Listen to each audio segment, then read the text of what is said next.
Hey, what is up guys, welcome back to the channel and welcome back once again to Gran Turismo 7 after update 1.35. Today's video I'm going to talk about and review the Aston Martin Valkyrie, and I'm also going to then explain at the end of the video why I think Polyphony have absolutely let this car die straight away on launch. Now, at the end of the video, when I do talk about why I think this car is pretty much dead on launch, I do think a lot of you guys will probably agree with what I have to say, and it's something that Polyphony have continued to do for nearly all of the most exciting additions that we get to Gran Turismo 7.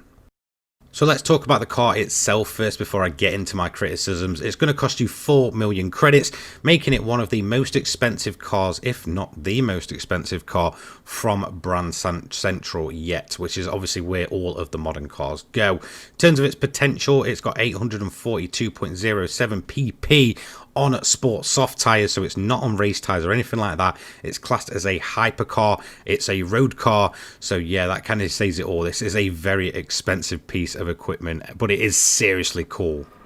So the Aston Martin Valkyrie came along to Gran Turismo 7 with update 1.35 and answered the prayers of many Gran Turismo 7 fans. Finally, a modern, up-to-date hypercar coming to the game.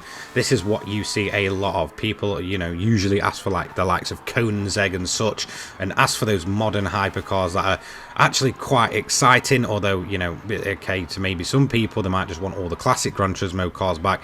But some of this new technology and some of these new machines, like the AMG, some of the new Porsches that are coming out, and obviously the Aston Martin Valkyrie, are absolutely exciting pieces of equipment. Now, this car was originally made for Le Mans, so essentially what they were going to do is sort of take the road going version, make it into a Le Mans hypercar, and obviously enter it into the new class. Now, I believe that did eventually fall through, so we won't be seeing the Aston Martin Valkyrie kind of hitting up the track in its race going hypercar version anytime soon, but we do have the road version now within GT7, and it is a seriously bit of quick and cool kit. This thing does have a curve system, meaning that on the straights it can hit well over 200 miles per hour and is extremely fast. Now, obviously here, since we're at the Nordschleife, we are testing the out of the box version. There is no tune to this car. It's exactly how you will get it out of Brand Central, and even then it is seriously quick. The only realistic thing letting it down is the fact that the sport soft tires really do not suit the amount of power this car's putting down. It's very brutal on acceleration. In fact, it's probably one of the most brutally fast accelerating cars that I've really ever tried within GT7 to this day, and I'm having an insane amount of fun with it. Sadly, the sport soft tires, since this thing is massively grippy and very quick to drive, almost kind of group 1 race car like, the sport softs really do struggle to get all of that power down in a very I guess smooth manner. It is really a brutal bit of kit. In terms of getting the power back down and getting through the corners, getting on the brakes and such, the car is overall fantastic. Again, only really let down by the tire compound that the game puts it on. Although this thing has a very expensive price tag at 4 million credits, it really does kind of live up to the hype in terms of the performance it's putting out. It is something very unique within GT7, and although we have hypercars such as the Bugatti Chiron, the McLarens as well, the GTR models and such, this thing really does kind of stand out as a proper true bit of modern day hypercar potential. It is absolutely insane to drive, and it's like nothing else I have tried within this game. And in all honesty, it kind of just makes it worth it for that alone. But there is going to be a downside that I'm going to talk about at the end of this video that really does let this car down, and it's not the car's fault. It's more the developers, Polyphony themselves, letting down such an exciting release to the game. So I think we all know this car's a bit of an all-rounder. It's great for the tight sections, it's insanely quick on the straights, but really, where do you get that wow factor with this thing? Where does it stand out as being absolutely incredible?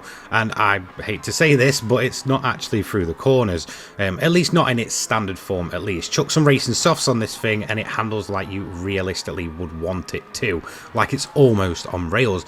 But in its standard form, it's certainly going to be these straights. If you get this thing on a big straight, enable that curve system, this thing will absolutely rocket way over 200 miles an hour using all 7 of its gears, and almost, you know, what's really crucial for it is almost topping out. This thing is a proper serious bit of kit in a straight line, and in terms of the standard form, I would certainly say that is where you're going to have the most fun.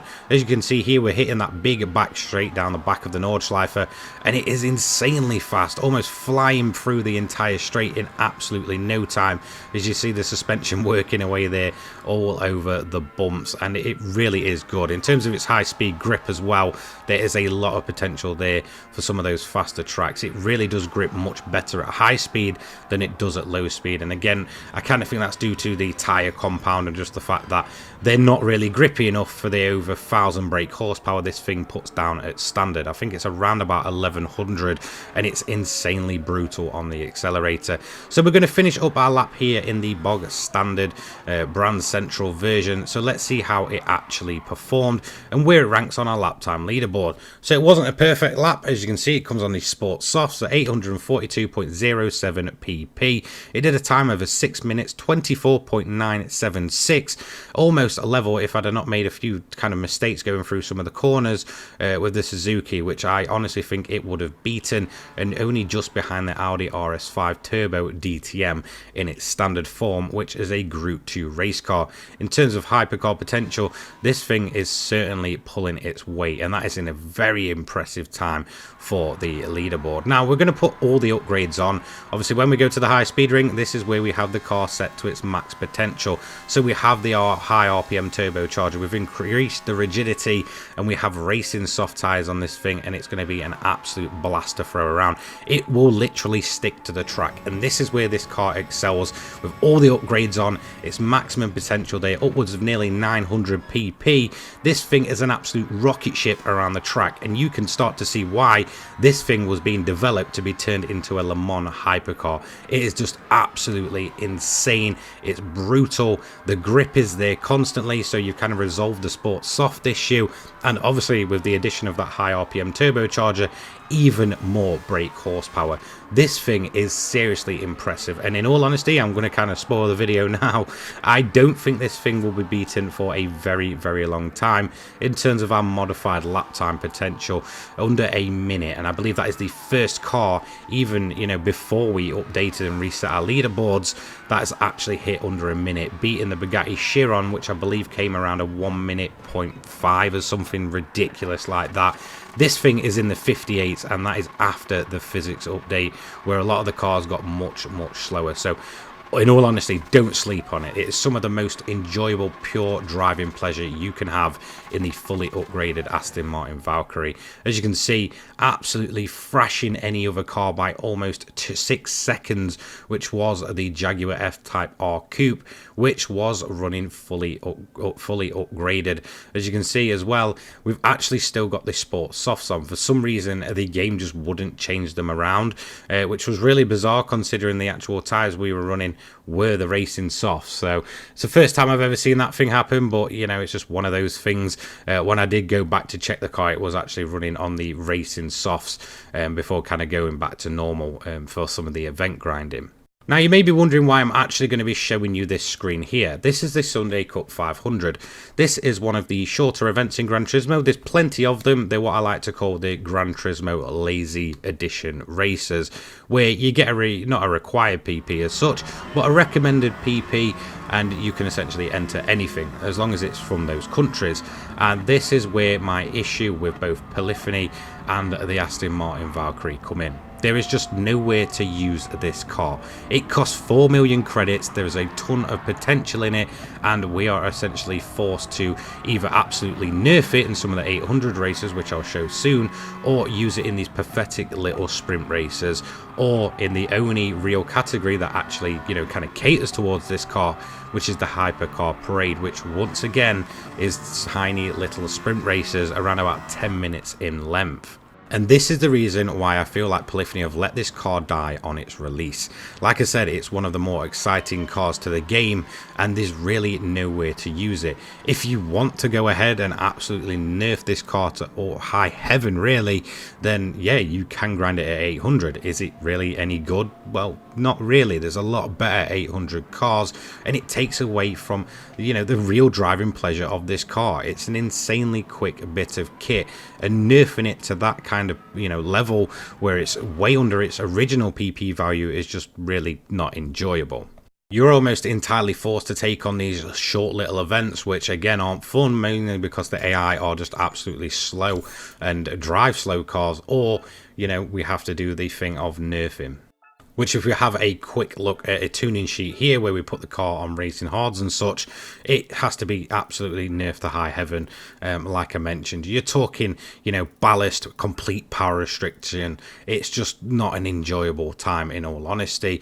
And then we do have events like this, the Group 1 prototype series, where realistically the performance of this car on racing softs, racing mediums and such is really there. However, it is a road car, which means that its fuel tank just isn't capable enough to handle a 30-minute endurance race without having to pit over and over and over again. It really is disappointing, and sadly I feel like Polyphony have absolutely let down one of the most exciting releases to the game, meaning that if we want to have something that this car is realistically catered for, we are stuck doing these events here. The Hypercar Parade, this is the one that got added in the latest update. There was only one car catering towards that Valkyrie, and it was the return of the Hypercar Parade, this time at St. Crow, with a 3-lap sprint that took around about 10 minutes or so, and it really just doesn't feel good enough. It leaves a bit of a sour taste in your mouth when there's such an exciting car on offer there. So the Aston Martin Valkyrie, would I say this is one of the better releases to the game post-launch? 100%. It's a very exciting machine. It's a modern day hypercar. It's answered the prayers of a lot of people. Sadly, the developers themselves have let this car down by not really giving it anywhere to be used properly, where we can begin to make those 4 million credits back. Now, I'm not necessarily just asking for an insanely high paying, you know, endurance race. What I'm asking for is more events that cater to more cars. Something like a 900 pp race, maybe even upwards of 1000 pp race, would massively benefit a car like this, where they can be used to their full potential without being completely nerfed through the floor and made to feel like absolutely heavy boats. So if anyone at Polyphony does see this, please start catering to all of these vehicles in the game. It's all good putting these cars in, but if there's nowhere to use them, then they just end up quickly falling to the back of the line, never to be used again, and gathering dust. And when you put something exciting as the Aston Martin Valkyrie in the game, you really need to begin to cater towards these kind of cars. So that's going to be it from me. Don't forget to leave a like, comment and subscribe. Turn your notifications on so you don't miss a lot from me. I upload GT7 and motorsport related content each and every day for your viewing pleasure. I'll have my Discord, my Patreon and my Twitter, as well as my Buy Me a Coffee in the description below. Have a fantastic day, guys. Let me know what you think of the Aston Martin Valkyrie, and I'll see you later on. Take care. Peace.